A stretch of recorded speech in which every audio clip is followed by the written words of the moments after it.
And we are checking in with our friends over at Daily Blast Live. We got Tori and Al joining us today to talk about a couple different things. How are you guys?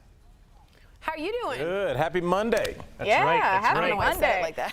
Okay. Yeah. I know you guys got a whole list of things to talk about, but first, this one, I don't really go there. I will say this. I had almost a panic attack because my producer was like, hey, so just so you know, one of the things we might talk about is Sephora's closing its locations. And I was like, what? She was like, let me finish my sentence. No.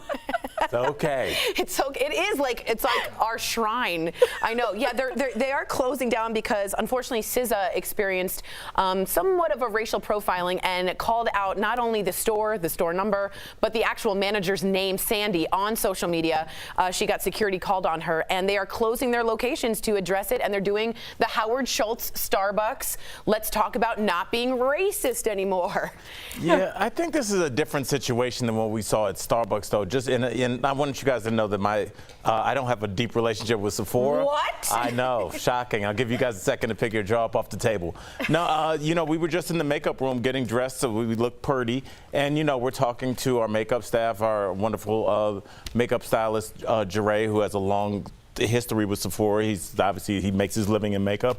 He said that he sees most Sephora outlets as being very inclusive because if you think about the people that are into makeup, it's usually people from all walks of the world. So he said that he never had this experience. So I wonder if this is different than with Starbucks, where we had seen this happen repeatedly. So I don't know if this is necessary, but I wonder if this is just one location or a few. But I'm proud of them to at least address it right on. They're taking control. They're making the message. They're getting in front of the story. Smart move on Sephora's part. It's good for PR. Yeah. Control the message. We learned it in PR. Yeah. This one though gets me, and I have some things that I hope happen to him in jail. But anyway, the YouTube star who gave an Oreo filled with toothpaste to the homeless person gets 15 months in prison, which I am applauding.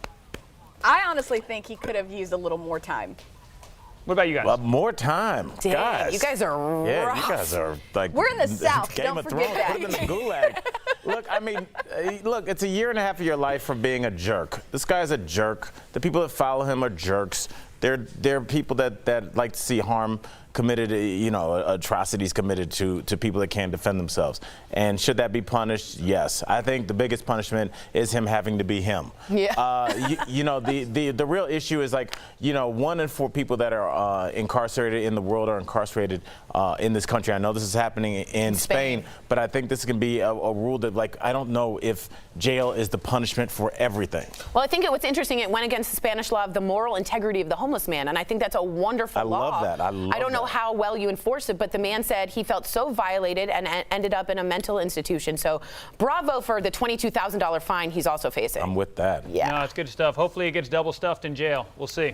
Good one, buddy. Yeah. There it is. You're welcome. That's what this whole segment was waiting on. So you guys We know he dipped it in. guys at 3 o'clock here on NBC 12.